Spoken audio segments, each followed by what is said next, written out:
নবীজি সাল্লাল্লাহু আলাইহি ওয়াসাল্লাম সাহাবায়ে কেরামকে জিজ্ঞেস করলেন যে সাহাবীরা শোনো, একটা লোকের বাড়ির সামনে যদি একটা প্রবাহমান নদী থাকে, একটা প্রবাহিত বহমান নদী থাকে, আর ওই ব্যক্তি ওই বাড়িওয়ালা যদি ওই নদীতে প্রতিদিন 5 বার গোসল দেয়, তাহলে ওই ব্যক্তির গায়ে কি ময়লা থাকবে?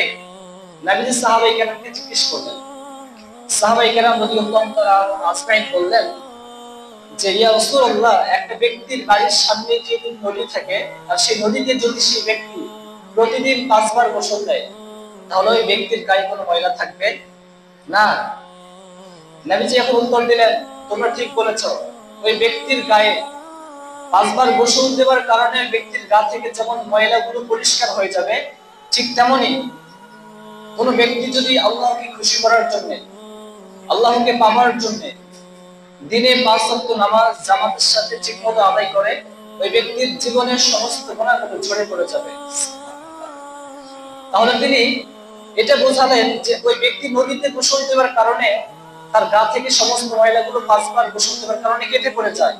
তো ঠিক তেমনি আপনি যদি 5 ওয়াক্ত নামাজ আল্লাহকে পাওয়ার জন্য পড়েন, আপনার জীবনের গুনাহগুলো তেমনই ভাবে কেটে পড়ে যাবে।